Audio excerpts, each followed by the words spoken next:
I have an Intel Arc B580 and I've noticed some issues while trying to use OBS.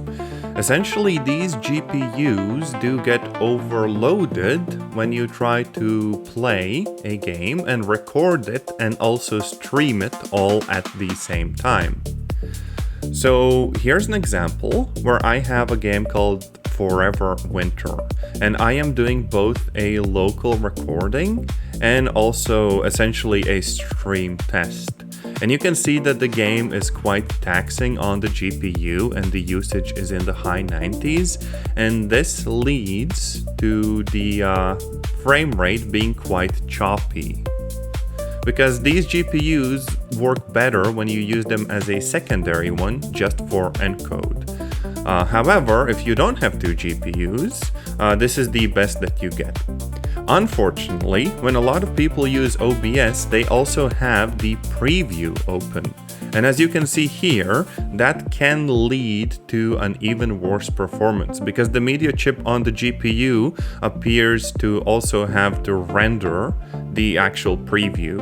And it spends a bunch of time doing that and the end result is worse. What's even worse, if you have multiple monitors and something like a YouTube video open on one of them, you can see the problem even better. And the interesting thing here is that the game frame rate itself remains fairly okay. It's just that the GPU has no proper way of prioritizing having a relatively smooth recording and stream instead of just rendering the game or the video or whatever. Now you could try using the stream encoder for your local recording as well, but that's essentially equivalent to pulling the VOD off of something like Twitch. Unfortunately, Twitch also quite limits you in regards to the bitrate that you can have.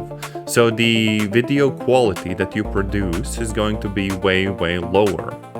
There's also like a low latency preset in OBS, but in my experience, this also just makes things worse.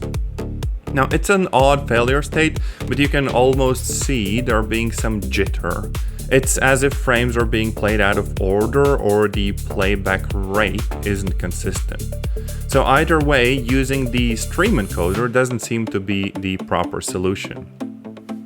What I found that works pretty well for having a local recording in good quality and also a stream going is having one of those use the OneVPL plugin off of GitHub.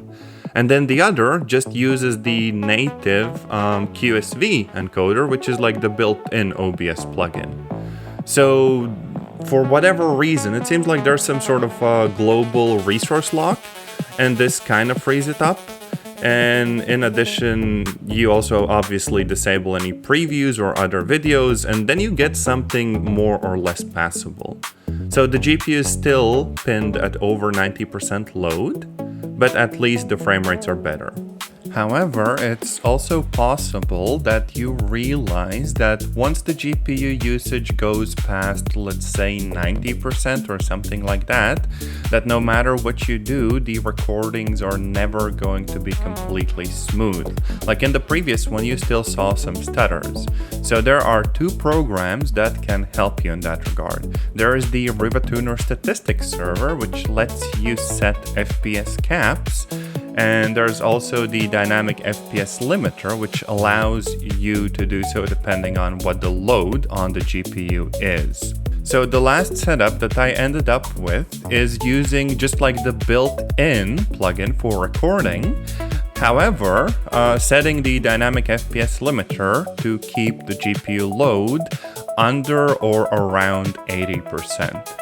And what that means is that depending on how complex any given scene is, within the limits that you define, which in my case are 30 to 60 FPS, it is going to adjust the FPS until the usage drops far enough so that the media chip will have enough spare capacity to actually do its job.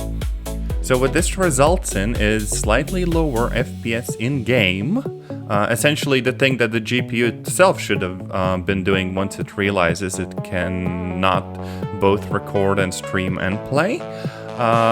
but the limits are set dynamically based on the usage, right?